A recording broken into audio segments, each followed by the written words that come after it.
Yo, it's your brother Mo coming at you from my room over here in Bali, Indonesia. And I wanted to share something with you that I've been thinking about for a while now, something that's been running through my head, but I just never got around to making a video on it. But it's the difference between how I appear and who I am. Okay? Understand that the word person comes from the Latin root persona. Okay? So the word person comes from persona, which was the mask that the actors used to wear back in the day on stage so that their voice could resonate into deeper into the audience. Okay? So the word person literally means mask. And how I appear is the mask that I put on in order to preserve a certain identity, a certain story, a certain image of how I wish to appear.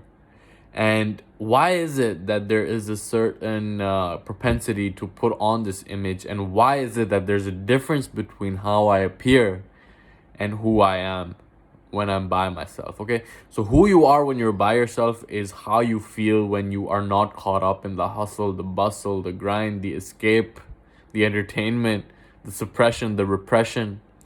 It's like, how do you really feel when you are by yourself, sitting in your own company and just watching or observing your own thoughts pass by? Because I remember that I couldn't even spend like 5 minutes with myself because it was too uncomfortable for me. I didn't want to like observe my thoughts. I wanted to escape. I wanted to go look at my laptop. I want to go watch TV. I want to go look at something to distract myself from spending time with myself. So I've definitely come a long way to the point where I meditate twice a day, 20 minutes in the morning, 20 minutes at night.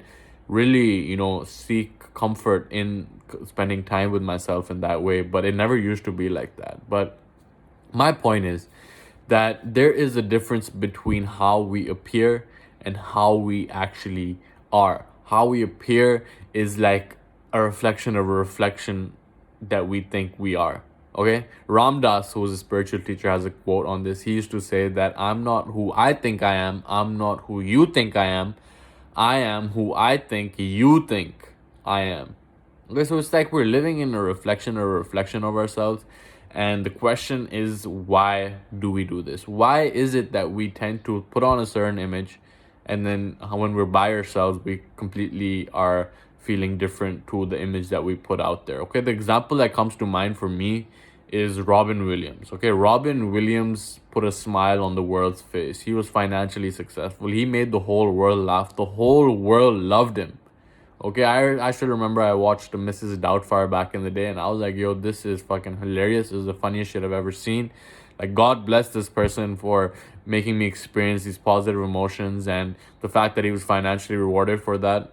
Like, it seems like it appears to be that his life is just firing on all cylinders. He's making people happy. He's a funny guy. But then he goes on and takes his own life. Like, why would anyone take their own life? There's only one reason at the end of the day, because the pain, at least the perceived pain of staying alive, is more than than what they think they would feel if they just took their own life. Okay, so the pain is just too much to bear, and eventually the person just succumbs to taking their own life, and that's just something that I think about a lot because it's something that happened in my own family, whereby a member of my family took their own life, and their mother found them hanging in the toilet, and it's just traumatizing that someone would actually go down that route. But at the end of the day, at least I'm seeing from personal experience, like, there has been moments where I'm like, yo, this, like, why even be here? Why even deal with this right now? Why even go through this pain right now? Like, why not just put an end to it? So I can definitely, not say that I cannot relate at all, because I personally have had those thoughts, and I've talked to people around me who have had those thoughts as well. So it's not like I'm the only one.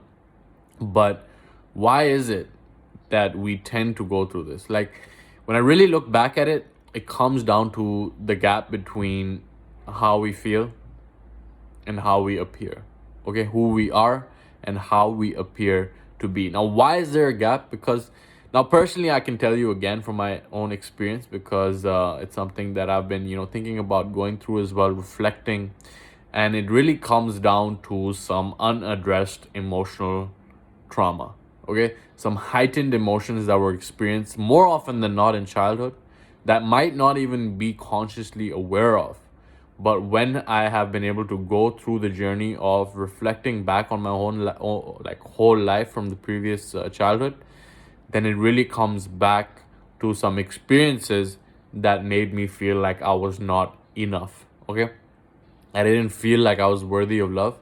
And for that reason, I would go through this pattern, played out again and again, to the point where I was going through these behaviors to maintain a certain image so that I would feel like I am enough. Okay. For example, I looked back and I found that there was a situation in my life where I didn't feel love from my mom. Okay. Now, I wasn't consciously aware of this, but then I looked at the patterns in my life playing out again and again and again, where I was on the chase, always trying to get validation from girls, like every day, like trying to find new girls and just always on the chase. And then I looked back on, I'm like, why am I even going through this right now? The reason is because I'm trying to make up for that wound, which is the place of my inner child not feeling like he was enough and seeking validation from the outside in order to feel like he is enough. Okay, similar things have happened with regards to money in my life, like going through certain behaviors, just trying to make money. Like, I need to make money, otherwise I won't be a worthy person. And then obviously that never works, because the marketplace can feel that neediness vibe. Like, you might sell a product here, you might sell a product there, but it's not a long-term solution in terms of actually creating financial abundance in your life, right?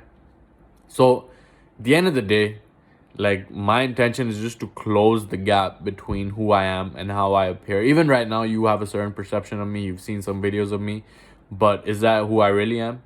Like, I don't know, I have to sit down with you and have a conversation about who you think I am. But at this point, I can tell you that, like I said, I spend time with myself every single day. I've cultivated the relationship with myself to the point where I feel comfortable with myself. I don't feel these negative emotions, but it's not always positive. There are negative emotions that come up, but we have to look back at the emotions that reveal why we do what we do. Okay, emotions are what drive our behavior, and when we are engaged in addictive behavior, which is something that is damaging our well-being, but we continue to engage in it again and again and again, then that is an area for us to shine the light of our awareness and really seek clarity on what emotion is being either suppressed, repressed, escaped, or even expressed through that particular destructive behavior. Because, like I said, more often than not, it's something that took place in your past. And that emotion in your past is still being associated somewhere in your body.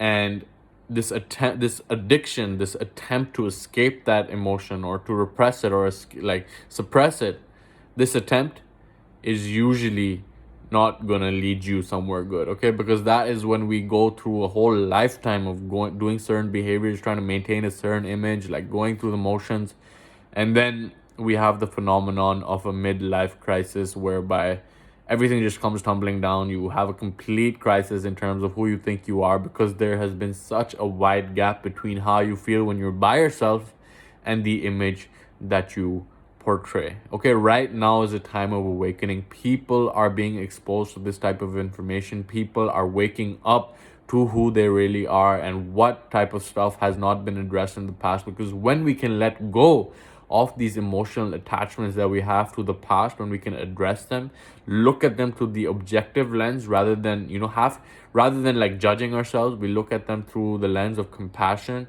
of objectivity, of rationality, of understanding, and then we can really let that go, so that it doesn't hold us to this emotional attachment that has us going through the motions again and again and again of doing behaviors that we know are not serving us, but we continue to do it anyway, because there is this emotional attachment that is needs to be let go of, so that you can show up in your full power.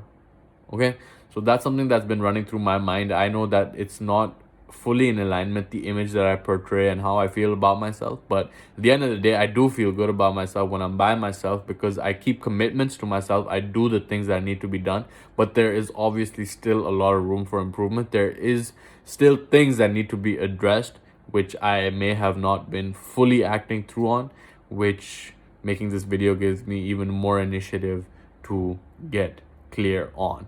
Okay, so I hope this has been valued. this has been valuable for you. And leave a comment below, like letting me know if this resonates with you, like if you understand that there is a gap between how you appear and who you are and how you feel when you're by yourself, or do you consider yourself someone who's just completely transparent and there's like complete alignment in how you appear and who you are. Leave a comment below letting me know what you think about this. But with all that being said, I'll see you in the next video.